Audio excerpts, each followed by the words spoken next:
We're live. All right. So just to follow back up on the three things that you suggested that I work on with my kids over the summer is the college tour. Um, what's a good age to even start like doing college tours? So you know the age of my kids. What do you think? What's a good age to start looking at colleges?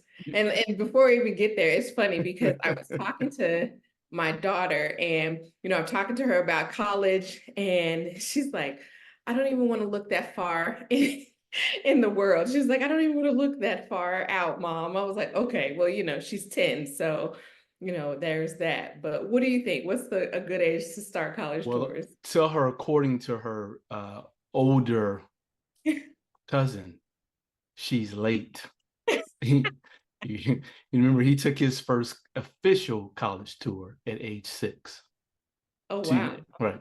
So he took 3 visits on the same weekend. So we visited your alma mater, Tennessee State. We visited Fisk and we visited Vanderbilt. Okay. Yeah. Okay. And he And so had three, he had official visits everywhere. So they showed up. But I think the most humorous visit was at Vanderbilt because the person walked out and they said his name, Naeem, and then they looked around because they were looking for a high school age person, and there was just 6-year-old whose feet didn't touch the ground, and he held his hand up and said, "Yes, that's me." The person said, "Before we get started, can I ask a question? Well, why are you here now?" And he said, "Because it's time for me to start thinking about my future." So tell Nadia that Naeem said it's way past time to start thinking about her future. We're 4 years behind. Okay, we've got You're some catching late. up to do. Good, good. Exactly. So you have like a rubric or an evaluation form that you use then or what? Yep. But because you've limited me to 3 things, and I know we're only gonna share a little bit. How about we do it this way? How about we think about the things to do before the visit, the things to do on the visit, and some things to do after the visit. Yeah, yeah. Let's talk Cool. about that. All right.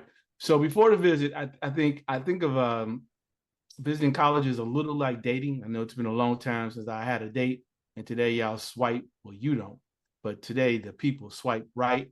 I think right if you like the person, and you swipe left if you don't like them.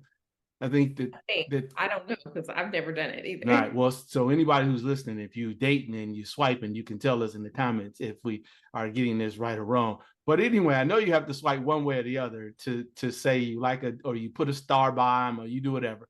I think before you go visit a college, you should do something real similar. You should get an idea of what it is that you're looking for in a university. So you want to make sure before you go that it's a good fit. And Okay. so, right. So one of the things you would look at, for example, at a university, you want to know how it's ranked nationally. And then looking at how it's ranked nationally, you might also want to look at which of its programs are the highest ranked programs. So if you're applying to, so I'm in Indiana, if you're applying to Purdue without much consideration, my guess would be that Purdue's best programs are engineering. Hmm. That is, I know this is a top 50 school, but I would imagine is in relation to engineering, it's probably a top 15, top 25 school. So you'd want to look at those kind of things and in the earnings of those graduates and what the return of investment is and what's the cost of attendance and for your graduation rate and those kind of things before you go. Okay. Okay. Um, So and then, go ahead. I'm sorry. no, I was gonna say that's before you go. Before you go. And then the other thing I would say to look at is the university's mission and vision statement, especially in relation to all of the protests that we've seen on campuses today and the way that the universities have handled the student protests. It would be interesting to know if the universities actually follow their mission and vision statement. So it would be interesting to read it before you go visit a campus. Okay, that's good to Got it. know. All right. All right. Once you get there, well, I guess also before you go, you want to let them know that you want to visit. So you want to notify the university that you want to visit, you want to set up an official visit. And during your visit, there are probably some things that you want to do. So if your child has an idea, Nadia says she does not, but I know Evan does. Evan wants to play basketball and maybe be a doctor, or should we say in the opposite order? He wants to be a doctor and maybe play basketball. Um, then you'd want to go and hopefully tour those specific facilities. So you want to set that up in advance. Okay. Hey, we're coming to town. My child might want to be a doctor. Can we visit the pre-med program? Can we visit the dean? Can maybe visit a professor, or maybe a student who might be there for the summer? Can we do those things? Okay. All That's right. good. And then once you get on campus, then of course you want to do those things. If a professor is available, you want to meet with a professor. You definitely want to meet with academic support personnel. So what do I mean by that? You want to meet with the people who work in the career center, the folks who might be responsible for giving children tests. Since mental health is such an issue today, you might want to make sure they have those kind of facilities and meet with the people there and find out what kinds of things they do to help students stay mentally healthy while they're there. You'd want to visit the dorms, and you want to visit the dining hall and fitness center and the library, if people even go to the library anymore. We talked before about going to the bookstore. Certainly want to go there and at least get a t-shirt or something so you can remind your child that they actually visited a college or university and that is where they're planning to go.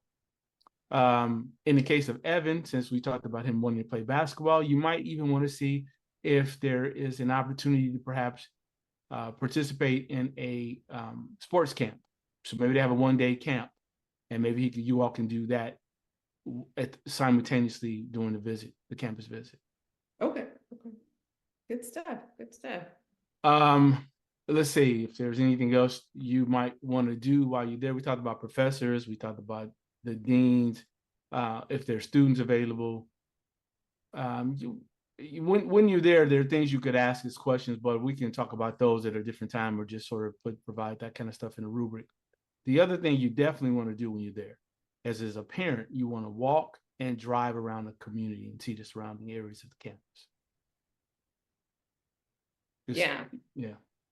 So infrequently do we actually pay attention to what surrounds the campus, and things are going on outside of the campus and people are coming onto the campus from the outside community. You might want to know what those things are. And God, please be better than we were, because I think I've told you the story. I never visited any college or university. And then one day I decided I was going to Butler, and my mother just dropped me off for freshman orientation. And I'd never been on the college campus before. And that was clearly an eye-opener. Wow. Yeah. Well, those were a few years ago. So a few years ago. Yes. Long before computers, long before any of this. Yes. Right. So, but just a word to the wise, take a look at what's going on in and around the community. Okay. Cool. And then lastly, after when it's done, you want to rank the visits. And you want to it could be simple as asking about from 1 to 0 to 10, have them rank what they thought of the campus facilities, the library, the career center, etc. What they think about the campus services, if they met anyone with the any kind of learning or academic support people they may have met. You might want to have them look at or evaluate the dorms, what they thought about the dorms, and if they could see themselves living in it. Again, ranking it from 0 to 10. The dining, what they thought about the food. You definitely have to eat there. And then lastly, and perhaps most importantly, you want to have them talk about if they felt like they mattered at the institution. Because again, if it's just like dating, generally if the first date goes bad, you don't have a second date. And so you want to make sure that you feel good about the institution, at least on a visit. Okay. I love it. All good stuff. And if you don't have a rubric, I know, we can come up with one just to, No, I got one. You've got one. Okay. You can share with me. Ooh, I have one. Yep. All the stuff that you do. So I'll put it in a checkbox form so you can check the things off. Yep. Well, I'll give it to the kids. Like, hey, check this off. What do you like? Yep. Perfect. But before you go, there are things that you want to sort of the checklist of things to do before you go. Right. Yep. No, it'd be fun. I think it'd be a good learning experience for both of us. Cause even when I have done college tours and things like that, but I'm trying to remember if I visited Tennessee State before I actually got dropped off. I don't think so. No, we did I think it was like a 2-day summer orientation a few weeks before they dropped us off. So Okay. that was like our first initial visit. But no, this is good, getting these visits started early so they can, learn how to date, Can, their college of choice when we get there. can I say, I know we're going to keep this short. Just two quick things. One, as I think about you and I, or students of color, one of the things that happens when we go to PWI, or predominantly white institutions, oftentimes we get there and we're disillusioned about the institution. So going to visit in some ways helps to prevent the disillusionment, because there's no reason to pretend like you don't know where you're going. So go and visit. Don't visit just once, visit a couple times. Of course, visit during the summer, and as you get closer to making a decision, visit more so you can find out for sure. You can see, I don't know, this is not what I thought it was going to be. I think that that's important. Now I forgot the second thing I was going to tell you, but oh well. But yes, I'm sure you text it to me. Definitely do that. Okay. Get an idea in advance of what you're getting yourself into. That's good. Good stuff. All right. All right. Well, that's it. That's it. We're at, I don't know. I turned the clock off, so I can't tell you. 7 minutes. Whoa, we're over. Goodbye, Robin. Love you later.